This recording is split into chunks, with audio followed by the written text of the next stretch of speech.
अच्छा संकेत है माता। प्रतीत होता है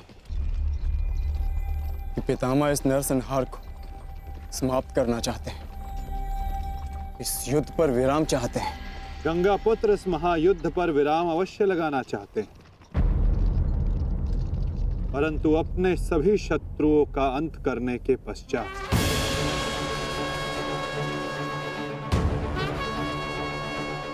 आक्रमण करो पांडु पुत्रों, और यदि सामर्थ्य हो तो जीवित रहो।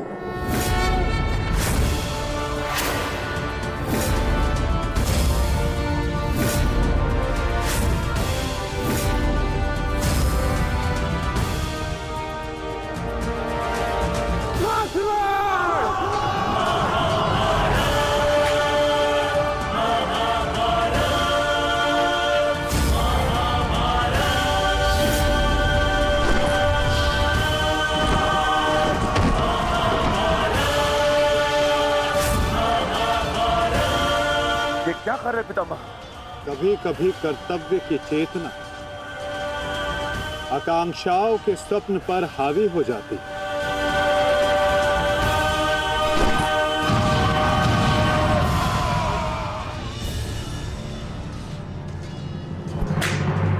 यह मेरी अंतिम चेतावनी है पांडुपुत्रों, और तुम्हारे पास ये अंतिम अवसर है।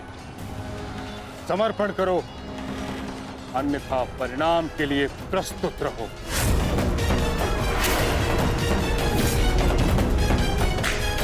यदि समर्पण नहीं किया तो ऐसा संहार देखने को मिलेगा कि जिसकी आशा भी नहीं की होगी तुमने।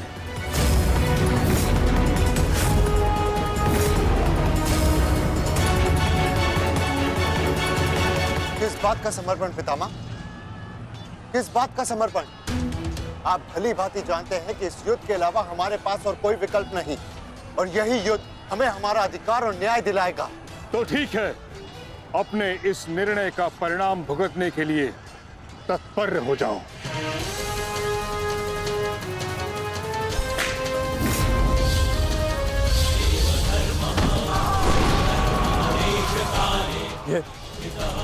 ये पितामह क्या कर रहे हैं? हमारे सैन्य बल का क्रूरता से अंत कर रहे हैं। अर्जुन, तुम्हें पितामह को रोकना होगा, क्योंकि हम सभी में केवल और केवल तुम ही इसमें सक्षम हो।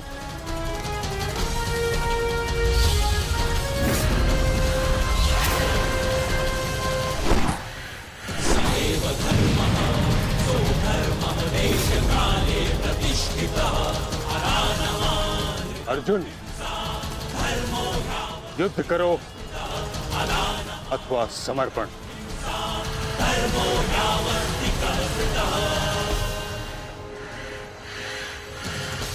तुम्हारे मौन ने मुझे उत्तर दे दिया।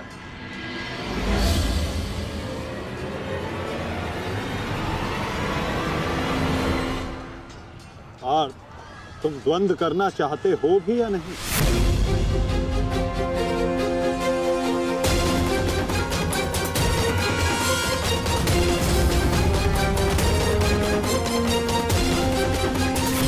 तुम्हारे मौन ने मुझे उत्तर दे दिया।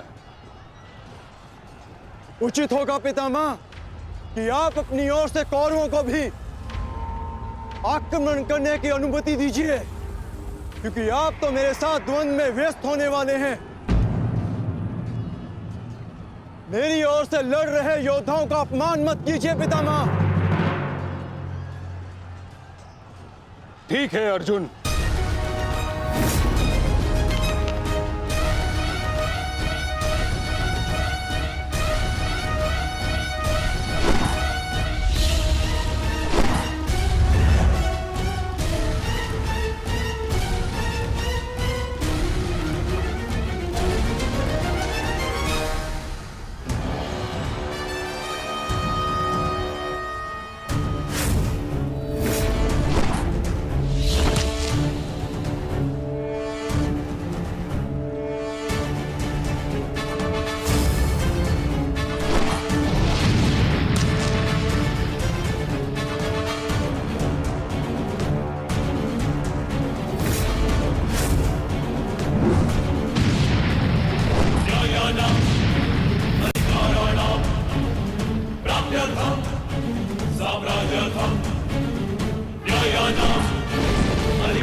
युद्ध का 9वां दिन।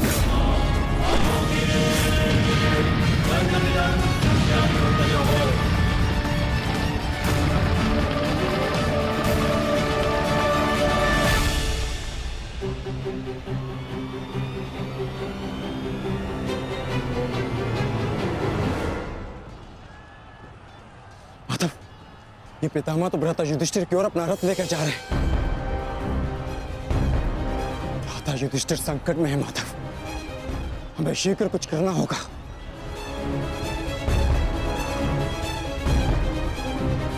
तुम भली भांति जानते हो युधिष्ठिर कि तुम मुझसे द्वंद्व करने में सक्षम नहीं हो।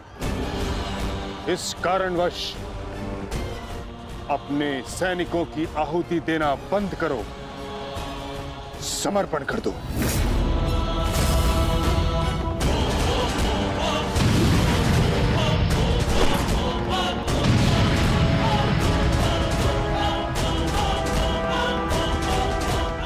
अद्भुत पितामह, अद्भुत। गंगा पुत्र अच्छा है, अच्छा है।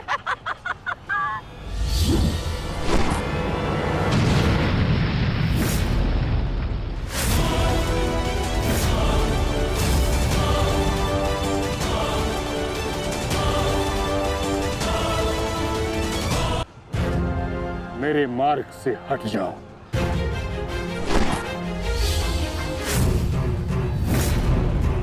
यह मेरी अंतिम चेतावनी है पुत्र, मेरे मार्ग से हट जाओ।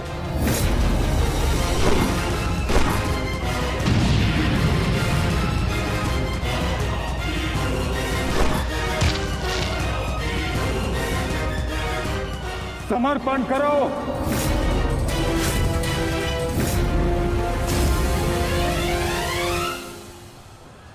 हम कौरवों के समक्ष समर्पण नहीं करेंगे पितामह, चाहे इसके लिए हम सबको अपने प्राण क्यों ना खोने पड़े। जब तक शरीर में अंतिम श्वास है, जब तक शरीर में रक्त की अंतिम बूंद है, हम समर्पण नहीं करेंगे पितामह, और ना ही हम रुकेंगे।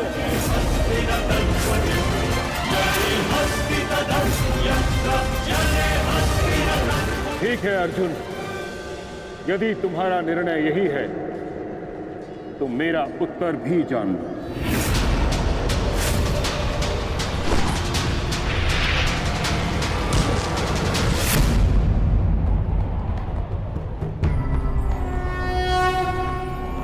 यदा यदा धर्मस्य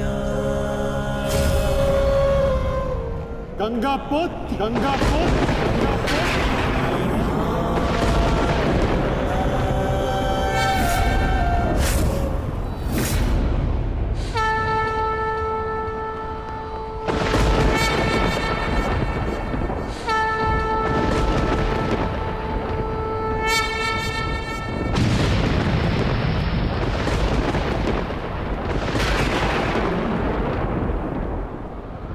मेरे शस्त्र ना उठाने के दिए गए वचन को मेरी दुर्बलता मत समझना। स्मरण रखिए कि समय के साथ वचन के अर्थ का उत्थान ना होना धर्म नहीं, अधर्म होता है।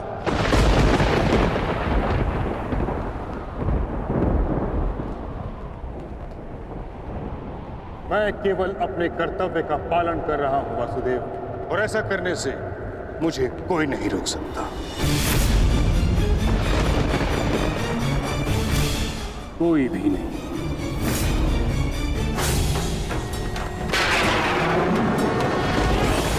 शांति का मैत्री का प्रयास भी विकास ना समझ सके नाश ही अबोध पे प्रहार से रुद्र सब दानव का विनाश भी।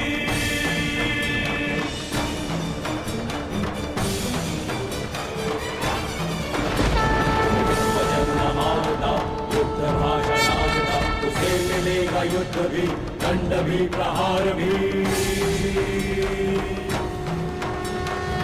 कटेगा पाप का, नाश होगा नीच का, नमन करेंगे वासुदेव उसका अहंकार भी। चक्र के प्रहार से नाश होगा से, क्रोध अग्नि कृष्ण की करेगी पाप का दलन। पाप से गति धरा राही मां पुकारती, ईश द्वार का अपना प्राण मांगती। सुंदरा को देंगे त्राण, रच के एक नौ विधान, भूमि छाई करके पावन को करेगी आरती।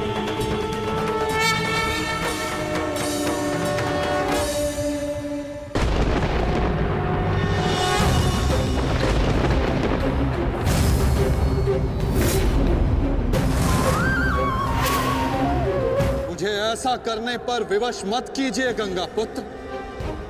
मैं आपका वध कर सकता हूं, और ऐसा करने के लिए मुझे शस्त्र उठाने की आवश्यकता नहीं, केवल ये चक्र ही पर्याप्त है।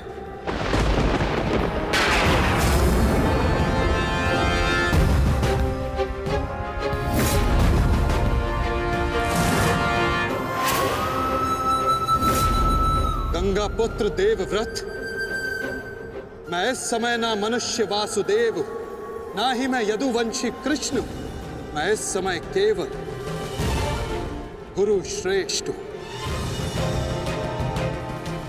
मैं ही सत्य हूं, मैं ही ज्ञान और मैं ही न्याय हूं गंगा पुत्र। इस महायुद्ध का आवाहन और इस युद्ध में आपकी उपस्थिति मेरे निर्णय से है गंगा पुत्र। आपका जीवन मेरे निर्णय, मेरी इच्छा से था, और अब आपकी मृत्यु मेरे अधीन है।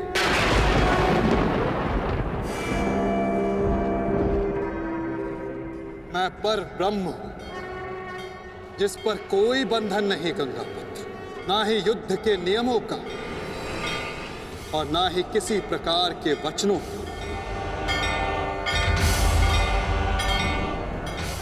आपके अंत के लिए शस्त्र ना उठाने की प्रतिज्ञा को तोड़कर मैं आपका वध करूंगा गंगा पुत्र।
धर्म स्थापना के मार्ग पर आगे बढ़िए वासुदेव।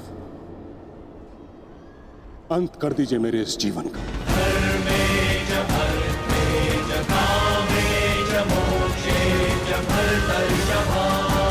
मैं स्वयं को आपको समर्पित करता हूं।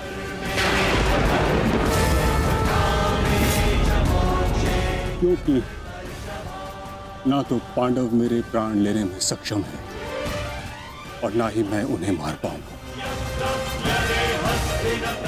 मैंने सदैव धर्म का पालन किया, कभी अधर्म नहीं किया।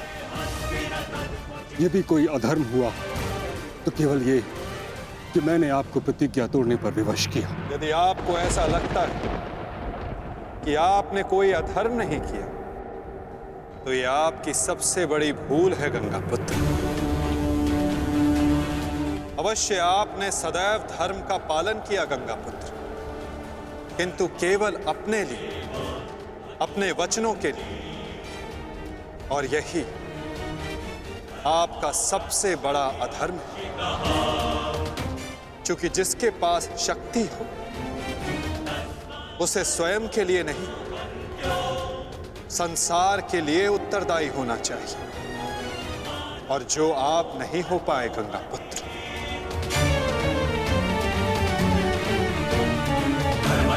और आपका तथाकथित धर्म ही आपका अज्ञान, आपका सबसे बड़ा शत्रु और अधर्म बन गया। किंतु वासुदेव, मैंने तो सदैव वही किया जो मेरी अंतरात्मा ने कहा। तो क्या इस धर्म युद्ध में अधर्म के पक्ष से लड़ने की अनुमति भी आपको आपकी अंतरात्मा ने दी गंगा पुत्र? भरी सभा में द्यूत में होते छल को देख मौन रहने की अनुमति क्या आपको आपकी अंतरात्मा ने दी थी गंगा पुत्र? कुल वधू का वस्त्र हरण होते समय शस्त्र उठाने के लिए क्या आपको आपकी अंतरात्मा ने रोका था गंगा पुत्र? हस्तिनापुर की सुरक्षा के लिए आपने इतिहास की सबसे भीषण प्रतिज्ञा ली गंगा पुत्र, परंतु आप हस्तिनापुर का अर्थ ही अनुचित समझ बैठे। आपने सिंहासन को हस्तिनापुर समझ लिया, और देखिए उसी भूल का, उसी अधर्म का परिणाम है ये महाविनाश गंगा पुत्र। आपने हस्तिनापुर के सिंहासन का त्याग नहीं, आपने संसार के प्रति अपने कर्तव्यों का त्याग किया था गंगा पुत्र, और यही आपका सबसे बड़ा अधर्म था।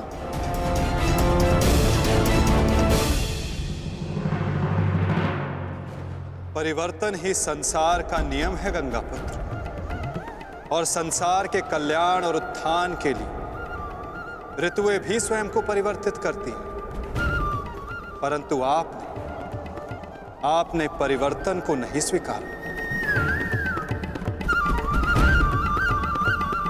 जो स्थिर हो जाए वो मनुष्य नहीं, पाषाण है, और जो अपने विचार को कभी बदले नहीं वो मानवता का शमशान है गंगा पुत्र।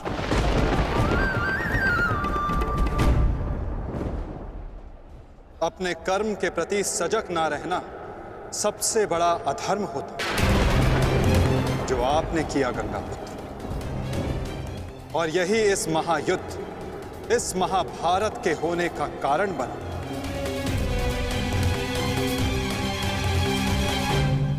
प्रभु, मेरा मार्ग दर्शन कीजिए। आपका कर्तव्य यह है गंगा पुत्र कि आप अपने शस्त्र को त्याग कर अपने जीवन का बलिदान देकर इस अधर्म को रोकें।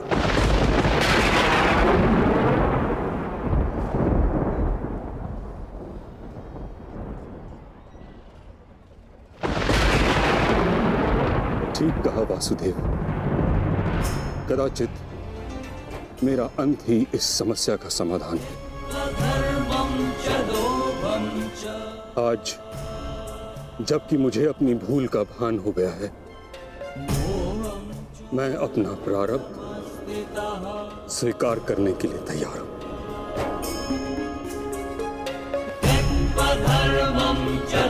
चक्र का संधान कीजिए वासुदेव, और मुझे मृत्यु का सौभाग्य देने की कृपा कीजिए।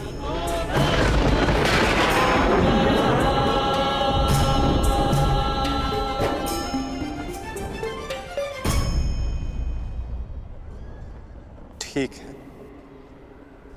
यदि आपकी इच्छा ये मृत्यु पाने की है तो मैं अपनी प्रतिज्ञा को तोड़कर तुम्हें मुक्त करता हूं गंगा पुत्र।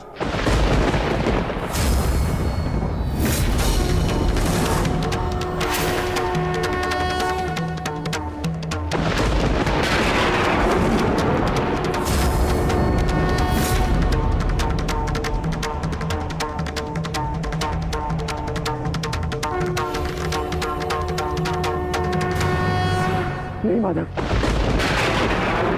आपने इस धर्म युद्ध का बीड़ा उठाया है, वचन तोड़कर उसे कलंकित मत कीजिए।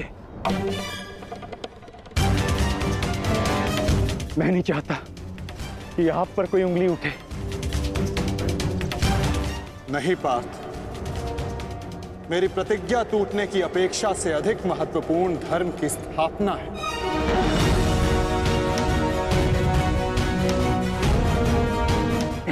नहीं माधव, नहीं। आपने ही भारभ्रीक को वीर गति दी है माधव, ताकि इस युद्ध से जुड़ी प्रतिज्ञाएं, वचन और प्रारब्ध भंग ना हो सके। तो क्या आप स्वयं इसे तोड़ देंगे?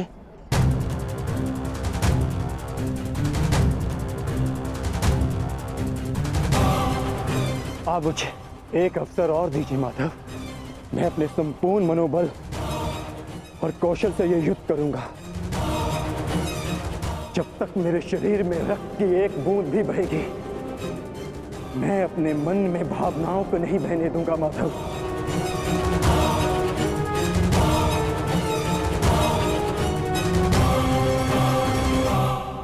मैं पितामह का अंत करूंगा, अंत करूंगा, अंत करूंगा, अंत करूंगा।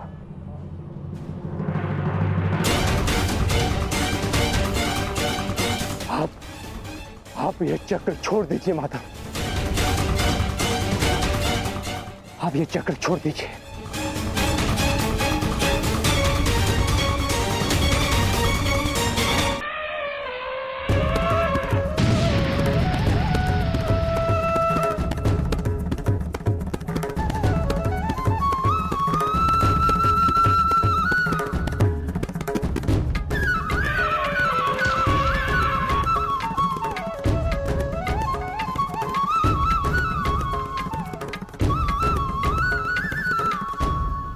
उठो पार्थ।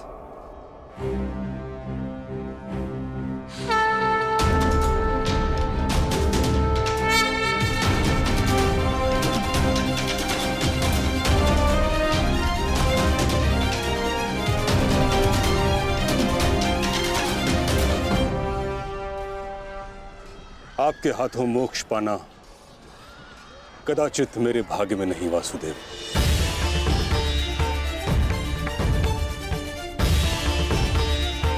नहीं गंगा पुत्र, आपका वध करना मेरा प्रारब्ध ही नहीं था, अर्जुन का प्रारब्ध है।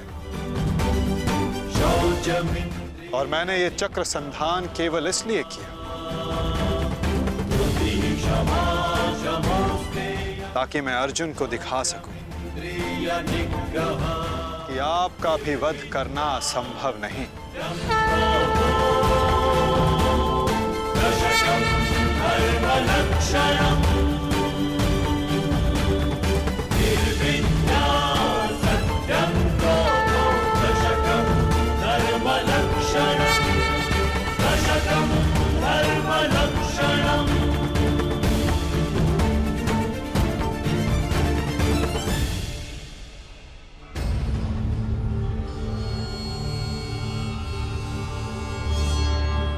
आओ पार्थ।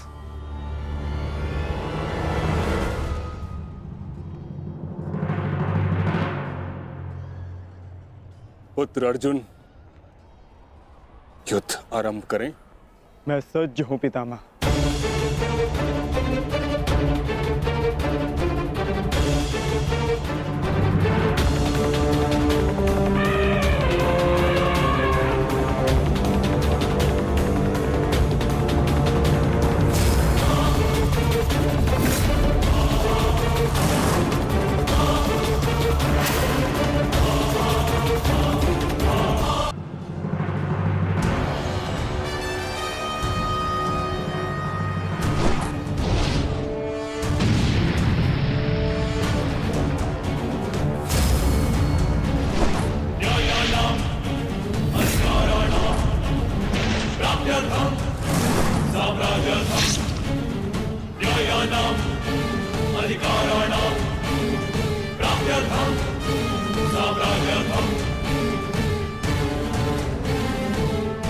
अद्भुत पुत्र अर्जुन, कर्म पथ पर तुम्हें भावनाओं से ऊपर उठते हुए देख प्रसन्नता हुई।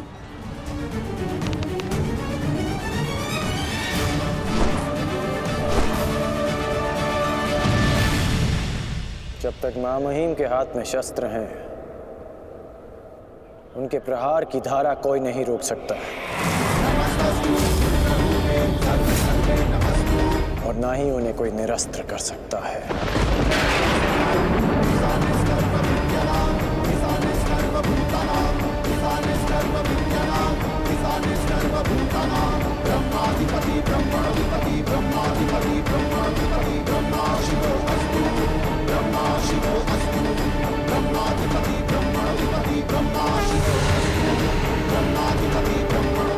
तुम्हारी तपस्या सफल हो गई बालिका।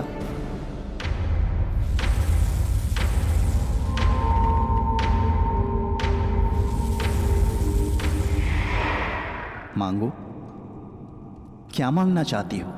गंगा पुत्र भीष्म का नाश। किंतु गंगा पुत्र का वध मेरे वश में भी नहीं है शिखंडिनी। परंतु अपने जीवन का अंत तो मेरे वश में है ना। 2 बार मैं अपना जीवन त्याग कर चुकी हूं। इस बार भी मैं फिर जन्म लूंगी और अगले जन्म में भीष्म का अंत करने आऊंगी।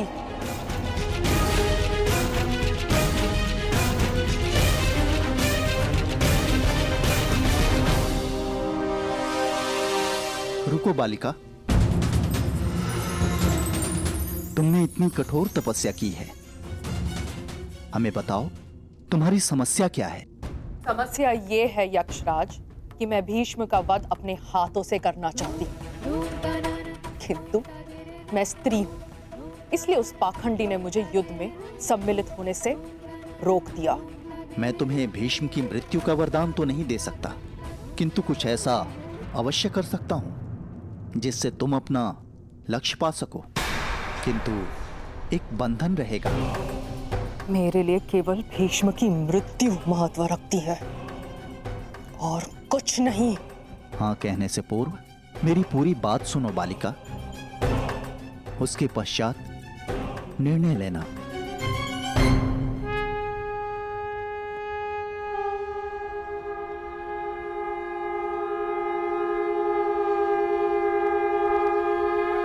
पुत्र अर्जुन, आज तुम कुशलता पूर्वक लड़े, परंतु मेरे वध के लिए यह पर्याप्त नहीं।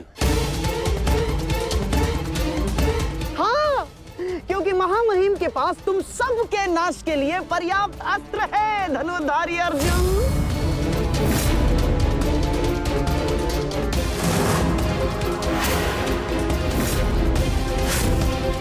शीघ्र तुम सब इस संसार का त्याग करोगे और आप वासुदेव, आप तो इन सब के मार्गदर्शक है ना, तो बताइए आपके पास महामहिम के कौशल का कोई तोड़ है?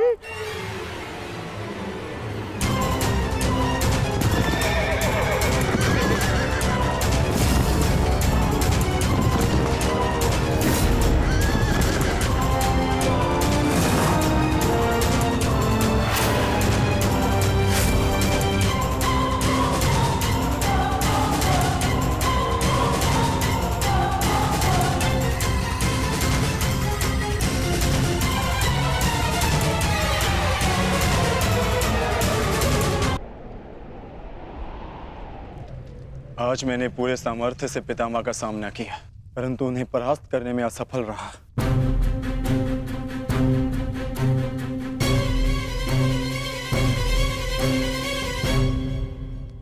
हर योद्धा के उत्तर के लिए कोई ना कोई और योद्धा होता है।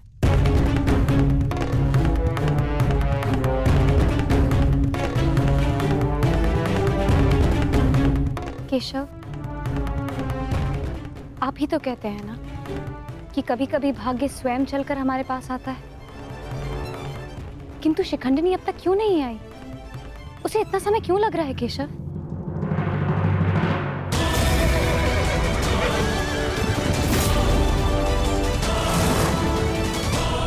हम उन्हीं की प्रतीक्षा कर रहे हैं पांचाली। ये शिखंडिनी अपनी तपस्या में असफल हुई तो पितामह हमारी सेना का अंत कर देंगे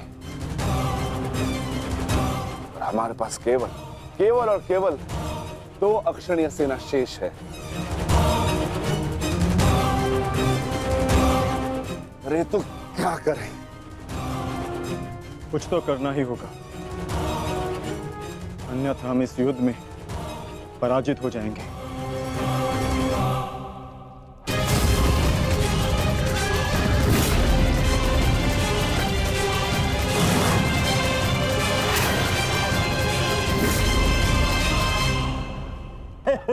विजय हमारी हुई आज फिर से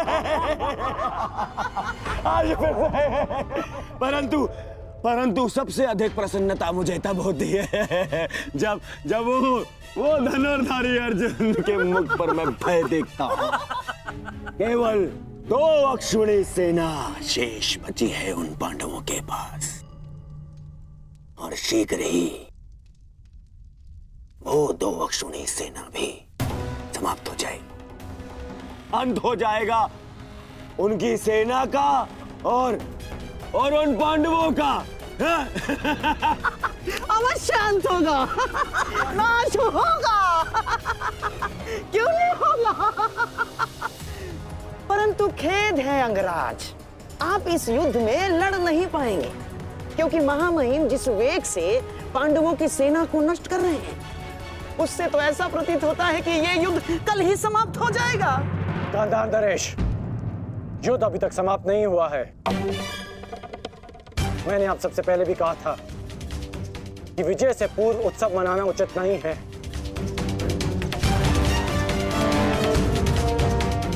हो सकता है कि कल पांडवों को महामहिम के प्रहार की ढाल मिल जाए।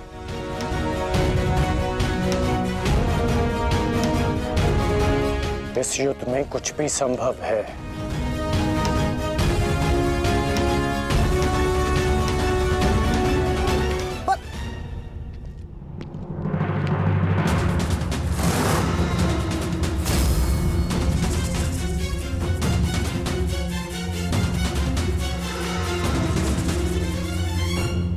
कौन हो तुम? मैं इस युद्ध का अंत हूं। मैं भीष्म की मृत्यु हूं।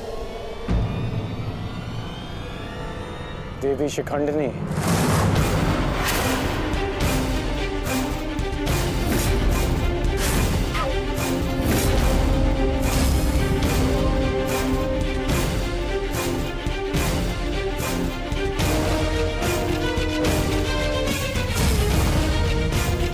देवी नहीं, देव।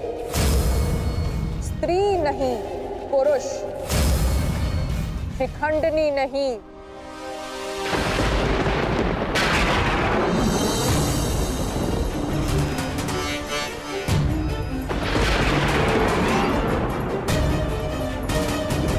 शिखंडी।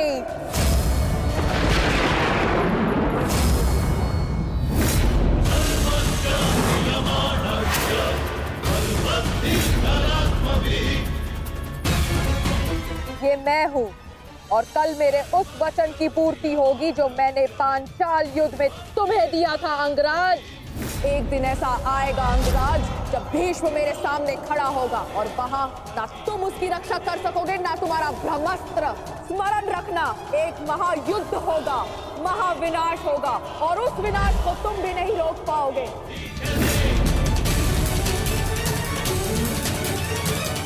बधाई हो, कल से तुम इस युद्ध में प्रवेश करोगे।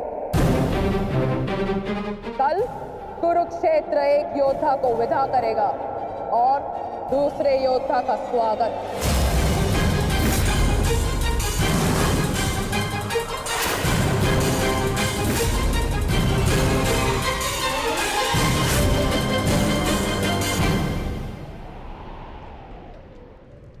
जो भी होता है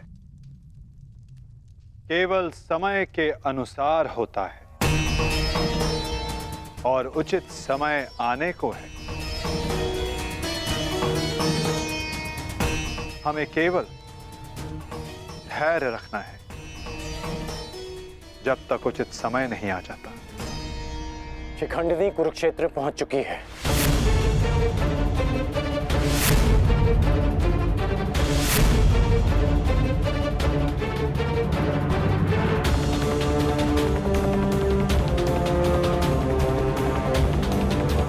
शिखंडिनी के आगमन में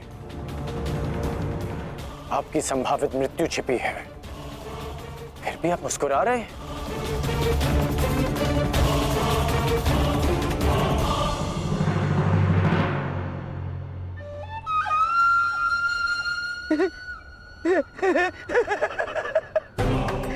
अब समझ आया महामहिम कि आप मुस्कुरा क्यों रहे हैं। युद्ध के नियमानुसार शिखंडिनी युद्ध में भाग ले ही नहीं सकती, क्योंकि वो एक स्त्री है। नहीं, वो स्त्री नहीं पुरुष है। शिखंडिनी नहीं, शिखंडी है। वो स्त्री से पुरुष में परिवर्तित हो चुकी है और कल वो युद्ध में प्रस्तुत होगा और उसका एक ही उद्देश्य है, मां महिम का वध।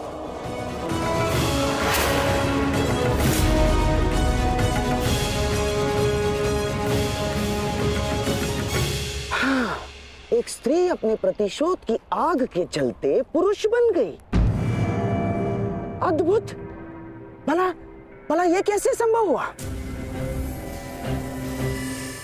कैसे हुआ वो छोड़िए मामाश्री, अब ये बताइए कि करना क्या है।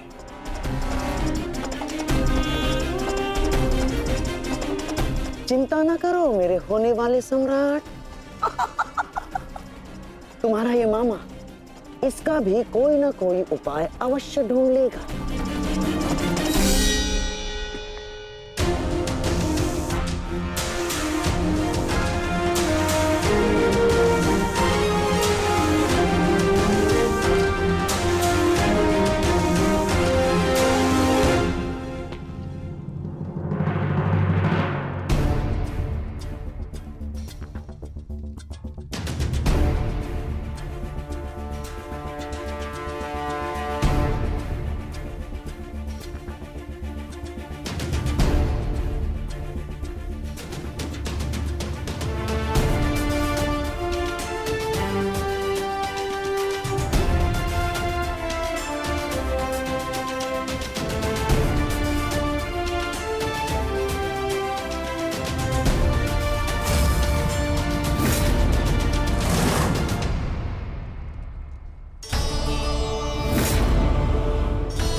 नहीं पांचाली, समय बदल गया है।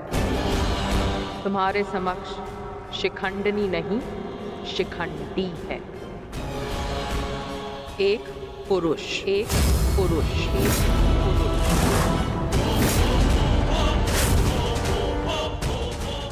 और तुम्हें पर पुरुष का स्पर्श करने की अनुमति नहीं है।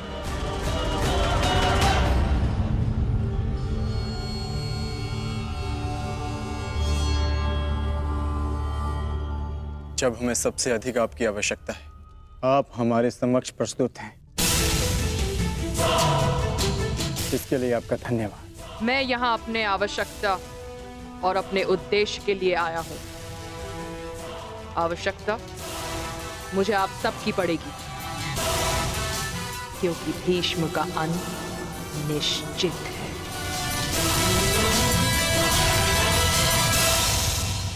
ये मेरा वचन है, हम आपका पूर्ण रूप से समर्थन करेंगे, फिर चाहे कुछ भी हो जाए। युद्ध भूमि में हम आपके साथ खड़े रहेंगे और अंत तक युद्ध करेंगे। हमें ये कार्य कल ही संपन्न करना होगा, क्योंकि मेरे पास मेरे जीवन का लक्ष्य पूर्ण करने के लिए केवल एक ही दिन है।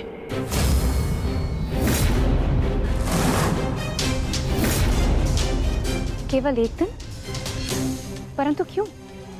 तुम्हारी समस्या ये है कि तुम एक स्त्री हो, जिस कारण तुम भीष्म से द्वंद्व नहीं कर सकती।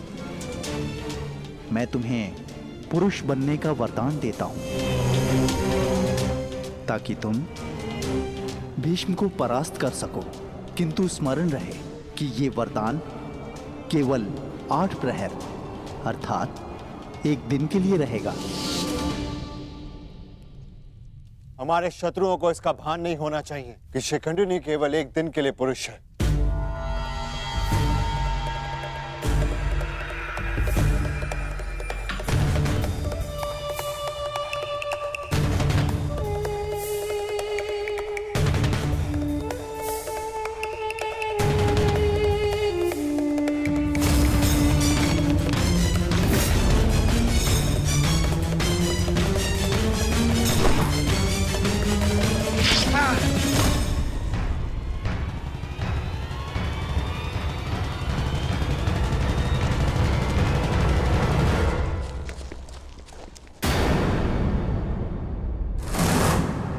अपने वेश से ये गंधा का निवासी प्रतीत होता है। अर्थात ये मामा शकुनी का गुप्तचर था। सौभाग्य ये कि यहां से जीवित नहीं जा सका। किंतु इस गुप्तचर का संदेश शत्रु तक पहुंच चुका है पार्थ।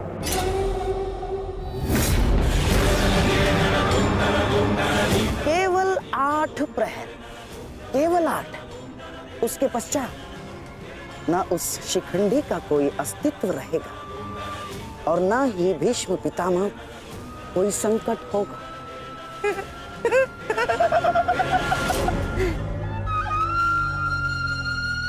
क्या होगा यदि तुम्हारे पितामह कल युद्ध भूमि में प्रस्तुत ही ना हो तो? उत्तम विचार मामाश्री। मैं एक योद्धा हूं और मृत्यु के भय से छुपूंगा नहीं। या तो वीर गति को प्राप्त हो जाऊंगा या फिर विजय प्राप्त करूंगा।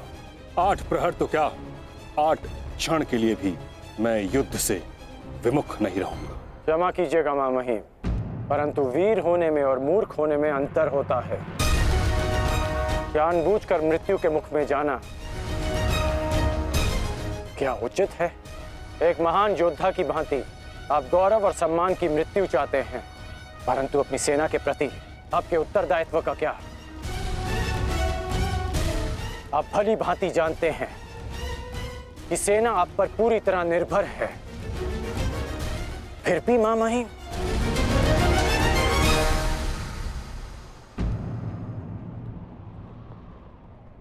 अंगराज ठीक कह रहे पितामह।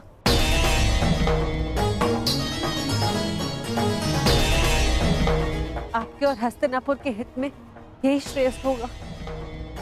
कल आप युद्ध में सम्मिलित ना हो। कुंती पुत्री, ये जानते हुए भी कि तुम हस्तिनापुर में अपने शत्रुओं से घिरी हुई हो, तुमने यहां रहने का निर्णय क्यों लिया?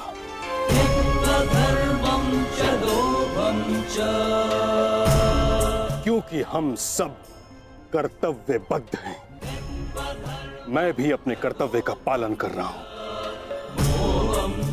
यह मेरा अंतिम निर्णय है और मुझे ऐसा करने से कोई नहीं रोक सकता।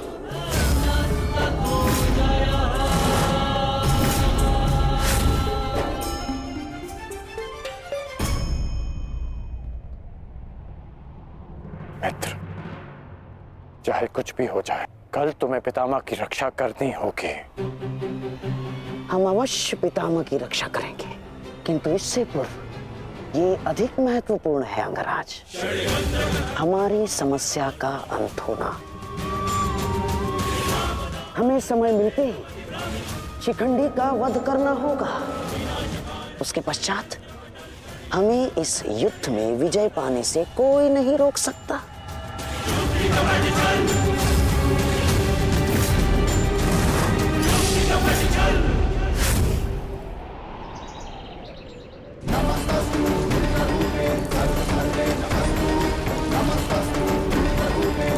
सर्वे नमस्तु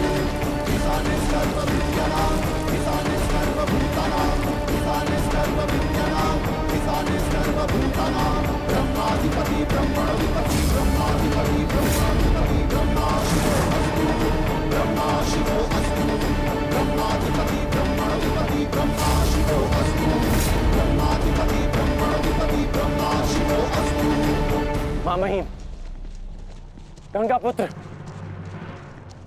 आप ऐसा क्यों कर रहे हैं?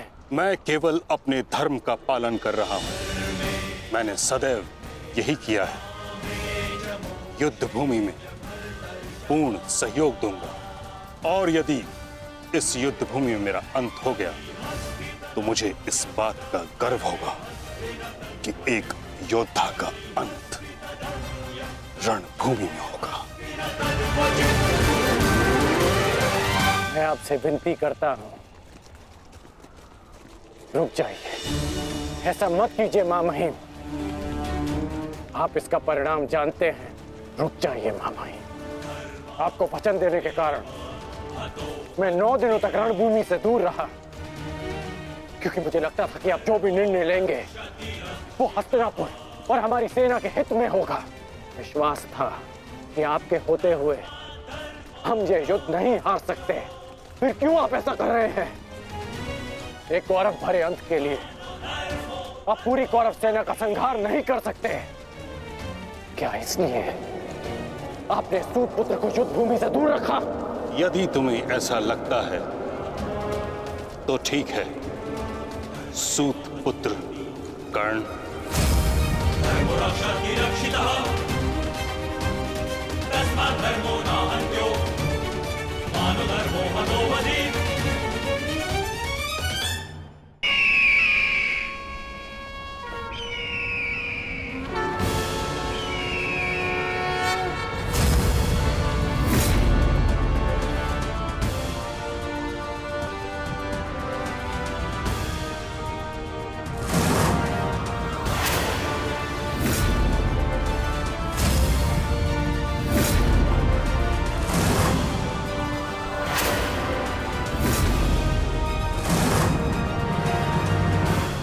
दुर्योधन स्मरण रहे, आज हमारा केवल एक ही उद्देश्य है, महामहिम की रक्षा, और उसके लिए आवश्यक है शिखंडी का अंत।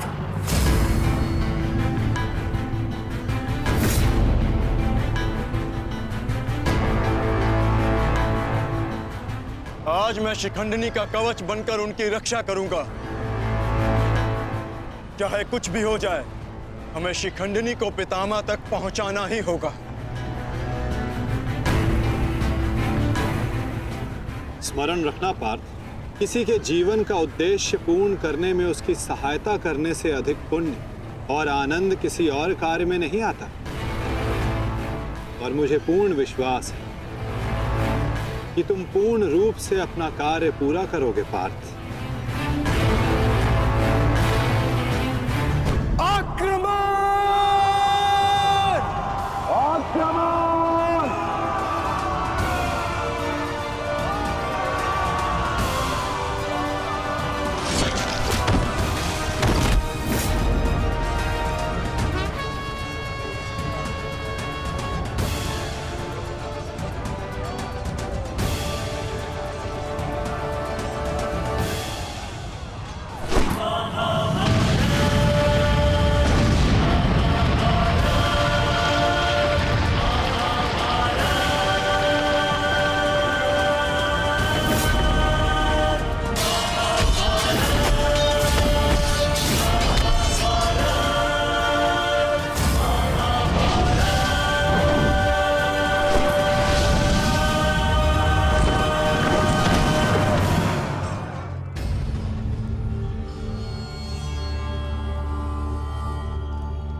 एक सूत पुत्र मेरी ओर से युद्ध में भाग नहीं लेगा। भले ही कर्ण अंगराज है, परंतु यह बात भी सत्य है कि इसका जन्म एक सूत के घर हुआ है।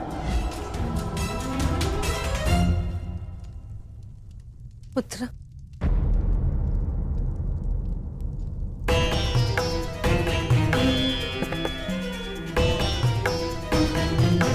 तुम यहाँ अंदर क्यों बैठे हो? क्योंकि अभी भी मैं महामहिम के आदेश का पालन कर रहा हूं। एक सूत पुत्र होने का मूल्य चुका रहा हूं।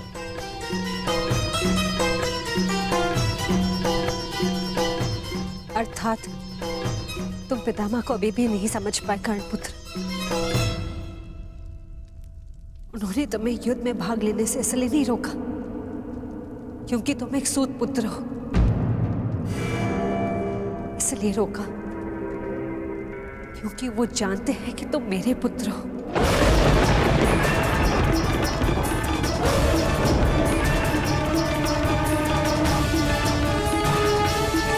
एक भाई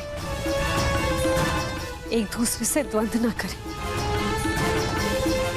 एक दूसरे का रक्त ना बहे, इसलिए उन्होंने तुम्हें यही रहने का आदेश दिया।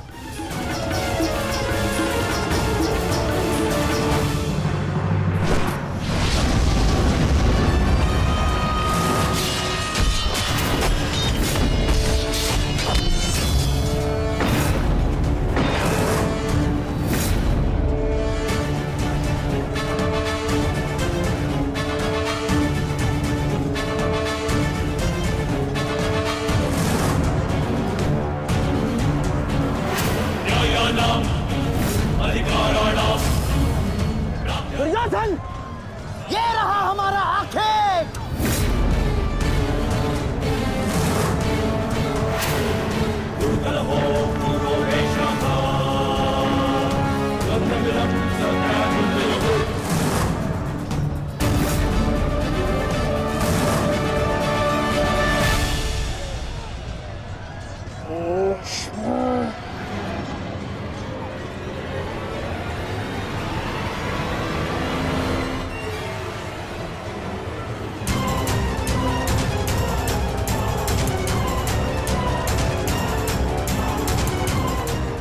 शिखंडी,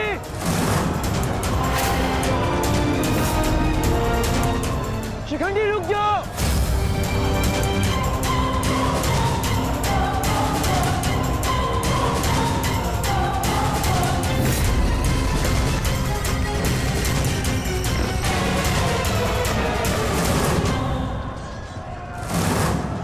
देश, तुम्हारा समय पूर्ण हुआ।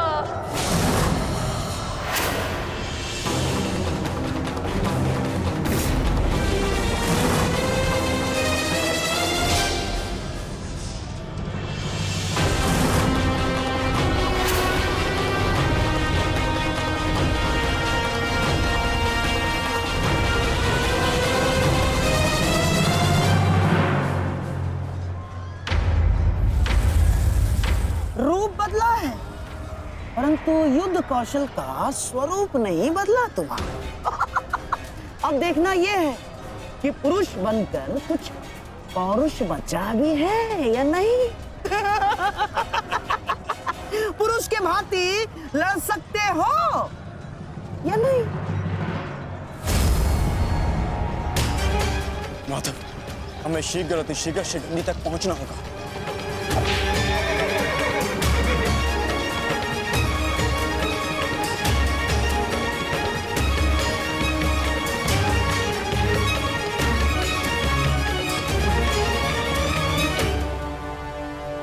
इस समय युद्ध भूमि में क्या हो रहा है संजय? क्या शिखंडी ताक्षी तक पहुंच गया है? नहीं महाराज, वो अभी तक कौरव महारथियों के मध्य में फंसा हुआ है।